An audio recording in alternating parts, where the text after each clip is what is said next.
በወጣትነታችሁ ሀብታም መሆን ከፈለጋችሁ እነዚህን 6 ሙያዎች ተማሩ። ዘመኑን የዋጁ በትርፍ ሰዓታችሁ ሰርታችሁ በገንዘብ ራሳችሁን የምታሳድጉበት እንዲሁም በደንብ ከሰራችሁ ሀብታም የምትሆኑባቸውን 6 ስኪሎች በዚህ ቪዲዮ አካፍላችኋለሁ። ታላቁ ሊቃውንት ሊቅነት ነኝ። አብራችሁን ቆዩ።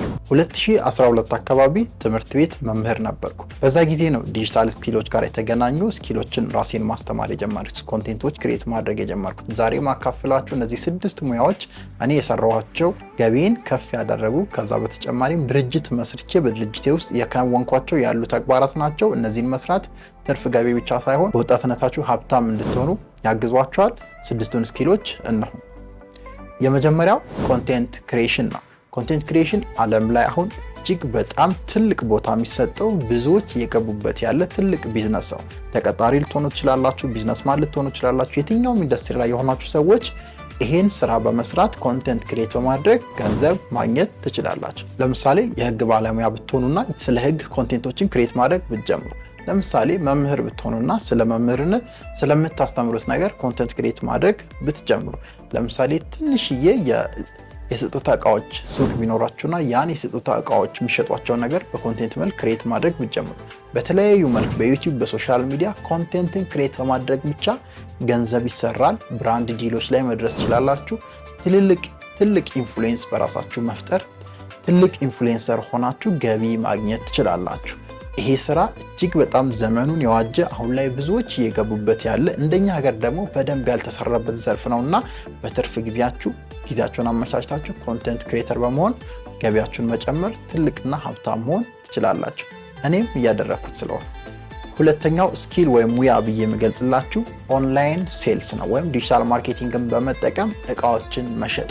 በጣም ብዙ ወጣቶች እየገቡበት ያሉበት ዘርፍ ነው። ተቀጣሪ አሁንም ልትሆኑ ትችላላችሁ፣ ግን ላይቭ በመግባት በተለያዩ መልኩ ጫማ ሊሆን ይችላል፣ ልብስ ሊሆን ይችላል፣ ጌጣጌጥ፣ ስልክ ሊሆን ይችላል፣ ኤኒቲንግ ኦንላይን ፕላትፎርሞችን ብቻ በመጠቀም ፌስቡክን በመጠቀም ቲክቶክን በመጠቀም ዩቲዩብን በመጠቀም መሸጥና ተጨማሪ ገቢ ማግኘት ይቻላል። ወጣቶች በተለይ አትፍዘዙ። በጊዜ ሀብታም መሆን ከፈለጋችሁ ዲጂታል ማርኬቲንግን ተጠቅማችሁ ኦንላይን ፕላትፎርሞችን ተጠቅማችሁ እቃዎችን መሸጥ መጀመር አለባችሁ። ምናልባት ካፒታል የለኝም ካላችሁ ሄዶ መረከብ ሊሆን ይችላል። ድርጅቶች ጋር ሄዶ ቪዲዮ በመቅረጽ በማንሳት ሶሻል ሚዲያ ላይ ፖስት በማድረግ ሊሆን ይችላል። ብቻ ብዙ መንገድ አለ። ሰነፍ ካልሆናችሁ በትርፍ ሰዓታችሁ ብቻ የሆነ እቃ ብቻ ኦንላይን ላይ በማስተዋወቅና በመሸጥ ተጨማሪ ገቢ ማግኘት፣ በደንብ ከሰራችሁት ደግሞ በወጣትነታችሁ ሀብታም መሆን ትችላላችሁ። ስለዚህ ኦንላይን ሴልስ ሁለተኛው ስኪል ነው።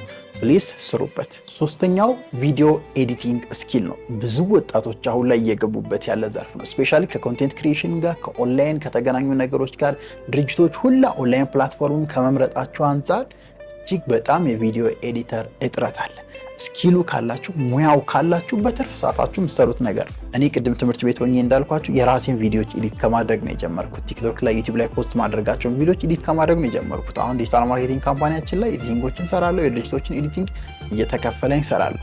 ምናልባት አንድ ቪዲዮ ለመስራት 2 ሰዓት 3 ሰዓት አሪፍ ቪዲዮ ለመስራት ሊፈጅባችሁ ይችላል። ግን በአንድ ቪዲዮ አሁን ላይ እስከ 500 ብር የምታገኙበት አጋጣሚ አለ። ስለዚህ ዲጂታል ማርኬቲንግ ላይ 10 ቪዲዮዎችን ብትሰሩ አስቡ፣ ተጨማሪ ገቢ ነው። በደንብ ከያዛችሁት ደግሞ እንደ ቢዝነስ አድርጋችሁ ራሳችሁን በገንዘብ ከፍ ማድረግ ትችላላችሁ። ቪዲዮ ኤዲቲንግ ስኪላችሁን ከፍ ማድረግ፣ ያንም ለማድረግ አሁን ላይ ኦንላይን መማር ትችላላችሁ፣ ማስተር ማድረግ ትችላላችሁ። አዶቤ ፕሪሚየም ሊሆን ይችላል፣ ካፕካት ሊሆን ይችላል። በኦንላይን ብቻ ራሳችሁን በማስተማር ቪዲዮ ኤዲቲንግ በዚህ ሙያ ባለቤት ለመሆን ድርጅቶችን አፕሮች በማድረግ እኔ ጋር ኢቨን መምጣት ትችላላችሁ። እኔ ራሱ ፈልጋለሁ አሁን ላይ ቪዲዮ ኤዲተር እና ስኪሉን ሙያውን የዚህን ዘመን ሙያ ይሄን ቪዲዮ ኤዲቲንግ ካላችሁ ገቢያችሁን መጨመር ከቻላችሁ ደግሞ ትልቅ የቪዲዮ ኤዲቲንግ ስኩል መክፈት ትችላላችሁ። A few moments later ቢዝነስ ማድረግ ትችላላችሁ። እጅግ በጣም ዘመኑን የዋጀ አስፈላጊ ሙያ ነው። ራሳችሁን አስተምሩ። አፍተር ኢፌክት ሊሆን ይችላል፣ ፕሪሚየም ፕሮ ሊሆን ይችላል፣ ካፕካት ሊሆን ይችላል። ብቻ አፖቹን ማስተር በማድረግ ሙያውን ማስተር በማድረግ ስቶሪ ቴሊንግ ላይ ጎበዝ በመሆን ራሳችሁን በማሳደግ አሪፍ ሙያና አሪፍ ገቢ ልታገኙበት ይችላል። አራተኛው ስኪል ብዬ ማስቀምጥላችሁ ግራፊክስ ዲዛይን ነው። ይህም ከቪዲዮ ኤዲቲንግ ጋር በጣም ይገናኛል። ስቲል ሶሻል ሚዲያ ላይ ድርጅቶች ራሳቸውን ለማስተዋወቅ እየሰሩ ነው። ብዙ ፍላጎት አለ ማርኬቱ ላይ። ኢቭን በቂና ብቃት ያለው ሰው ነው የሌለው። እኔ ራሱ በጣም የምፈልጋቸው ግራፊክ ዲዛይነሮች ስቲል አሉ እና ሎጎዎችን በመስራት ሊሆን ይችላል ለካምፓኒዎች ዲዛይን በማድረግ ፖስተሮችን፣ ባነሮችን እኔ አሁን አንዱ ከህትመት ድርጅቴ ጋር የምሰራው እሱ ነው። ባነሮችን ፕሪንት እናደርጋለን፣ የተለያዩ ማቴሪያሎች ላይ ዲዛይኖች እንሰራለን። ያን የሚሰሩልን ግራፊክ ዲዛይነሮች እፈልጋለሁ። ያ ስኪል ያ ሙያ ካላችሁ ተጨማሪ ገንዘብ አግኝታችሁ ቤታችሁ ሆናችሁ መስራት የምትችሉት ነገር ነው። በትርፍ ሰዓታችሁ መስራት የምትችሉት ነገር ነው። ስትማሩም ቤታችሁ ሆናችሁ ኦንላይን መማር የምትችሉት ነገር ነው። ዲስ ዴይስ ብዙ ዌብሳይቶች አሉ ፍሪሊ የሚያስተምሩና ያን በመማር ግራፊክስ ዲዛይን ስኪሉ ሙያው ካላችሁ ተከፋይ ትሆናላችሁ። ጎበዝ ከሆናችሁ ድርጅት አድርጋችሁ ሀብታም ኢቭን ልትሆኑበት ትችላላችሁ። ምርጥ ዘመኑን የዋጀ ስኪል ነው ግራፊክስ ዲዛይንም እንደሌሎች። ስለዚህ ማስተር አድርጋችሁ ተጨማሪ ገቢ በትርፍ ሰዓታችሁ ማግኘት ትችላላችሁ። ሌላውና በጣም ሪኮመንድ ማደርጋችሁ አራተኛው ስኪል ሶሻል ሚዲያ ማኔጅመንት ነው። በጣም ከቅድም ከጠቀስኳቸው ጋር ይገናኛል፣ ግን ጠቅለል አድርጎ ሁሉንም ይይዛል። በዋነኝነት ሶሻል ሚዲያ ማኔጅመንት በነገራችን ላይ አሁን ላይ አንድ ዕቃ ለመግዛት ብትፈልጉ የት ነው የምትሄዱት? ቀጥታ ቲክቶክ፣ ቀጥታ ፌስቡክ፣ ቀጥታ ዩቲዩብ። በቃ የሆነ ጫማ መግዛት ትፈልጉ ትገቡና ሹዝ ብላችሁ አሪፍ ሹዝ ሰርች ታደርጋላችሁ፣ ቪዲዮዎች ይመጣሉ። which shows እነዛም ይመጡላችሁ ቪዲዮዎች ኮንቴንቶች ናቸው። ቪዲዮ ኤዲቲንግ ውስጣቸው አለ፣ ግራፊክስ ዲዛይን ውስጣቸው አለ። ያንን ደግሞ ማኔጅ የሚያደርግ አንድ ሰው ያስፈልጋል። በደንብ ከሰራበት ደግሞ ያ ሰው አንተ ልትሆን ትችላለህ። ያ ሙያ ካለ ያ ስኪል ካለ ሶሻል ሚዲያ ማኔጅመንት ያንተ ቢዝነስ ሊሆን ይችላል ማለት። ስለዚህ ብዙ ሚሊዮን ብዙ 100 ሺህ ካምፓኒዎች ድርጅቶች ሶሻል ሚዲያቸውን ማኔጅ እንዲደረግ ይፈልጋሉ። ቪዲዮ እንዲቀረጽላቸው፣ ክሪኤቲቭ የሆነ ካምፔን እንዲዘጋጅላቸው፣ ቡስት እንዲደረግላቸው በጣም ብዙ ሰርቪሶች አሉ በሶሻል ሚዲያ ማኔጅመንት ስር። ይሄ ስኪል ይሄ ሙያ በትርፍ ጊዜ ኦንላይን ተምረህ ራስን ብቁ አድርገህ ካሰራህበት በእርግጠኝነት ተጨማሪ ገቢና ሀብታም አትሆንበት ምክንያት የለም። ብዙም በዚህ የምናውቃቸው ልጆች አሉ። ይሄ ልጅ እዚህ ጋር የምታያቸው ልጆች እንዳለ በሶሻል ሚዲያ ማኔጅመንት እና ከዚህ ጋር በሚገናኝ የተለያዩ ስኪሎችን ራሳቸውን በማስተማር ነው በጣም ምርጥ ቦታ አሪፍ ቦታ የደረሱ ልጆች ናቸው።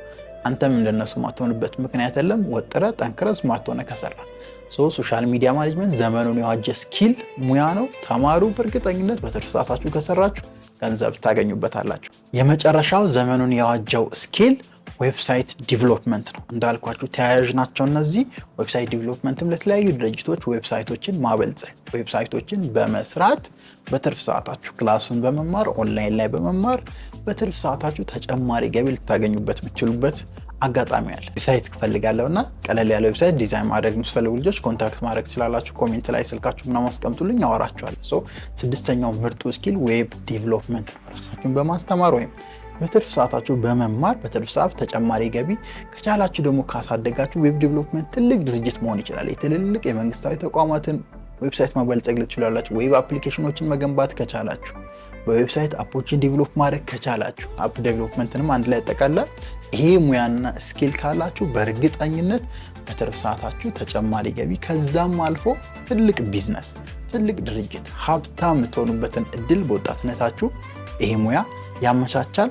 እናንተ ቀረ የምትሉት ስኪል ወይም ሙያ በወጣትነት ሀብታም የሚያደርግ በትርፍ ጊዜ የሚሰራ የምትሉትን ኮሜንት ላይ አስቀምጡልኝ።